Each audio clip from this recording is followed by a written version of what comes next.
But now I want to introduce you to Mike Tyler.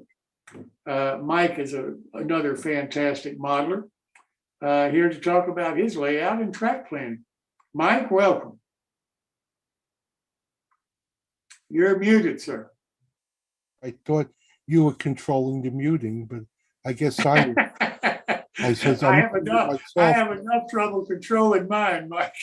now I'm unmuted. So hi, thank you for having me. And I guess I'll have to talk about my track plan. I hope you have some pictures to show because that's what I was counting on. Yes, we do. That you sent us. I'll tell you what, why don't you put a picture up and I can talk and you can ask questions and we'll win it from there. Phil, can you do that, please? That's good. I look a little washed out. I notice, see, I have mixed lighting. One's an incandescent and one's a photo light, and I look very ghastly, don't I? You look fine. Okay, well, this isn't my track plan, but I ended up moving Did you by. see how I honored you this evening? I'm sorry? Okay, well, here's the track plan. I am. Okay, there's the He's track a plan. very, very famous modeler, but that was Well, this nice plan was drawn by Calback. A few years ago, Lou Sassy came over and took pictures of the layout, and I got this nifty drawing of the plan. And I ended up not having I do have a lot of room, but I figure I'm never going to fill it up. So I built a small switching layout. Seems like everything I built is some variation on that time saver. You have a run around and you have tracks going in both directions. And it basically goes from one town to the other. I don't know. Can you see my cursor on here? What? I guess not. So No, we can't. okay, well, I'll just talk about it. But essentially what I did was this even though I never operate, this was planned so I could operate if I ever wanted to. And basically, if you look at the upper left, there's hidden track. It ducks under some factories, under a walkway, right in there, and I could hide a short train in there, and it comes out into the town of Marshfield Hills, which is where I live. And then on the other end, on the lower right, there's another hidden track behind the sand pit, and supposedly two trains could meet each other. And that's actually in Situate. Kind of in the middle is the North River, and it's kind of based on a real scene, but it doesn't look like it. Years ago, there was a New Haven branch that ran on this whole thing. There actually was a railroad that went through Old Colony, although it was standard gauge. And the hurricane, I think of 28, wiped out the bridge. Now that absolutely delighted the New Haven because they were able to close up a line that wasn't making any money. So I put the bridge back in and built it, and I have the town of Marshfield. Now I'll give you an idea from the major plan. You see the big drawing, by the way, that's my Marshfield and Old Colony logo. And I noticed after I made it, no one's pointed out the typing error. Look at the word field. You know, I comes before E except after C, but it looks like somehow I did that wrong, but no one's ever noticed it. But that's a copy of the Edaville Railroad, which is not far from me. The Edaville's pretty well gone now. And Marshfield, the Old Colony was much of the New Haven system was eastern between Boston and Providence and down through Massachusetts, South Shore and the Cape and Rhode Island was at one time the Old Colony Railroad. And they had, if you can see from the map, they had quite an extensive network of track. A lot of that's still there. Years and years ago, long before I ever dreamt I'd live here, John Armstrong did a track plan of using this real place as a layout. And I took a little part of it. If you go up to the inset, that's my little layout. And the red part's what I'm actually building. Now, when I say building, I tend to make a map and find real places and connect them. Then I pay very little attention to what's really there. You know, and I like modeling layouts that railroads that weren't there, because then nobody can say you did this wrong, you did this right. But it's something that maybe could be, and it does follow along the shore. I live in Marshfield, which is kind of in the middle there. And I don't live far from the ocean, and I've always been an inlander, so this was a chance to try to build a sea railroad, and that's that part of it. Maybe we can go to the extension, and I'll tell you that. Talk about that. This is my extension and my friend Paul. Now, one day my friend Paul showed up with that table and said, I built you an extension.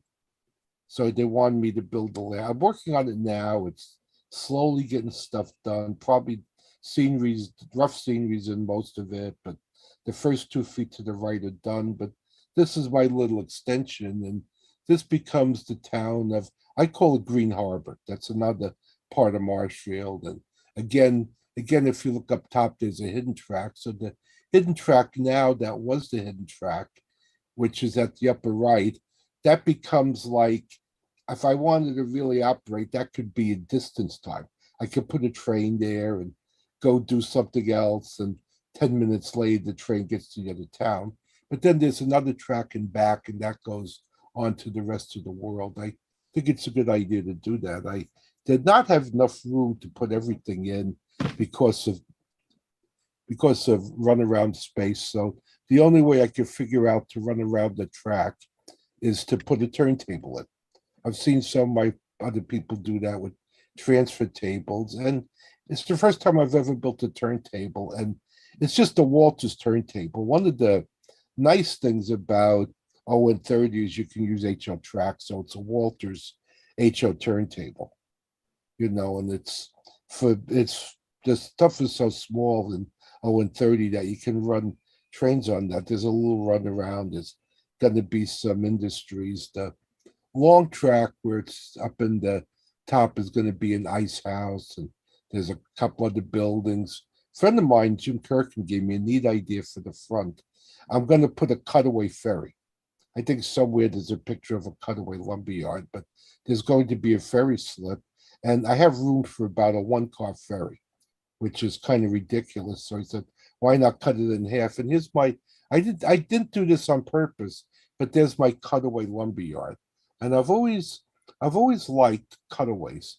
Lynn Westcott in the 101 track plans had lots of drawings of things that just was sliced. And it's a bit photographic. It's a bit comes from art things where sooner or later you run out of canvas. Sooner or later you run out of frame.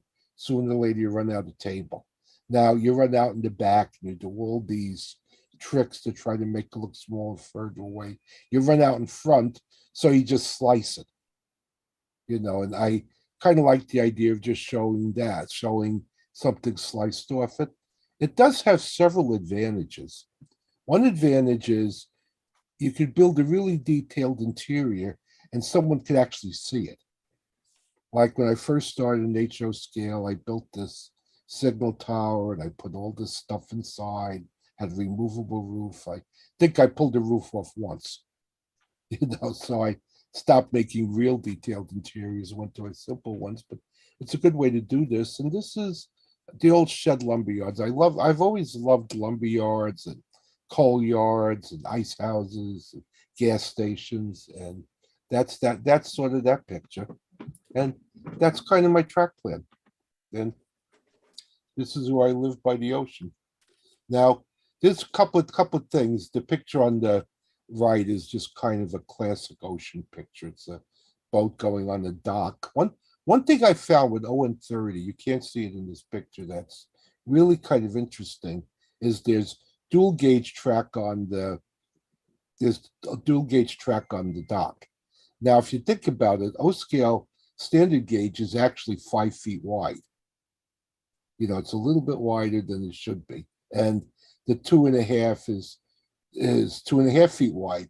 So the third rail comes right in the middle. It looks a bit like Lionel 3 rail laid with scale rail.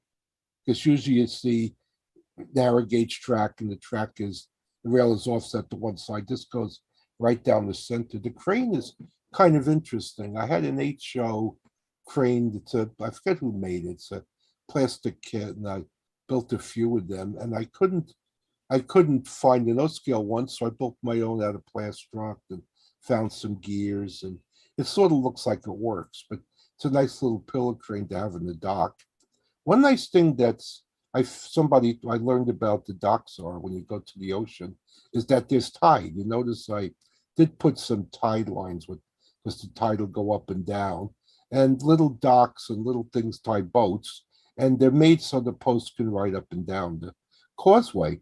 Now, where I live, there are these big causeways. You can see it in the other picture too. The causeways are actually gravel from my back patio, and it's kind of jagged rock. And I learned two things about building a riprap wall. One thing is they use jagged rock because the jagged rock holds in place. If they use rounded rock, like in the ocean, you can go by the ocean and find these incredibly huge rounded rocks. Everything's round that comes out of the ocean. So they must have blasted these, but the jagged rock stays in place. And some of these rocks, you wonder how they ever got them there in the 19th century. It looks almost like somewhat like building Stonehenge. Now, I wanted to talk, since we have the picture, I want to talk a little bit about that tower. And everybody that builds a seacoast builds a lighthouse. And lighthouses are neat, but, it just seemed too cliche to me. Now, in Marshfield, they have these artillery towers. This one is still standing, and they were, I guess, three of them built around the Boston area back for World War II. And they stand up. They're supposed to be able to withstand the direct hit from a battleship. There's a lot of surprising amount about that on the internet. And those were to help coastal batteries. Now, a part of the story that's interesting is during World War II, you remember all the panics, the concerns about invasion, and they started building all these coastal batteries along the Atlantic Ocean because of the Germans were going to come invade us. Now, somewhere in the end of 1942, they realized the Germans didn't have a navy. So they were building all this. They built all these emplacements for a navy that didn't exist, and a lot of them are still there in places. And that's my artillery tower. That one's still there, and that's used by. Actually, I think it's a summer house. There's a lock on the door, and there's like a mailbox. It's a little area. The building in front is just a bar mill shack, and I named it after my stepdaughter Joanne. Joanne's Chicken Shack, and that's a little scene on my layout. That if you think my skies are wonderful, they're real skies. I don't. I have backdrops. They're minimal. They're spray painted clouds, but I like using real. When I do photographs, I use Photoshop and I drop in real skies. I have files and files, maybe several hundred skies now I use and put them in the picture. Fantastic. Looks great. Same thing with the smoke. The smoke is real smoke. Yeah. It's taken from pictures from Google Images. I have better luck with Bing Images than Google Images, but those are smoke from real trains, real locomotives, and I cut them out and I put them in. I make them a little bit transparent. A friend of mine, Malcolm Houck, does the same thing with an airbrush on Photoshop. He uses this spray airbrush and builds it up gradually, but that seems to work pretty well for me. And same thing, fake sky. This is one of these pictures I can't get anymore because when I built my layout in 3 sections in the dirty part of the cellar. Then when the section was done, I moved it into the clean part of the cellar where it is now, and then I have a finished room. And this is where I'm sitting now. There's a piece of table in the way. You can't get there at all anymore. And stone buildings, an old Railway Design Associate kits from my friend, and he did very nice stonework. He cut that all. It's all injection molded. He cut that all in steel plates with a Bridgeport. It was really pretty incredible job.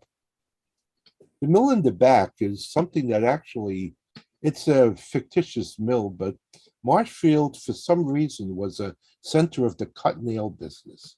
I believe a person who lived there developed a machine to make nails and put a lot of blacksmiths out of business. And as you can see, it's an ON30 layout, hand laid track, and that's basically don't know if I have much more to say, but I hope you guys like my little layout. And here I am. That's a G scale, F scale Bachman Cheyenne back.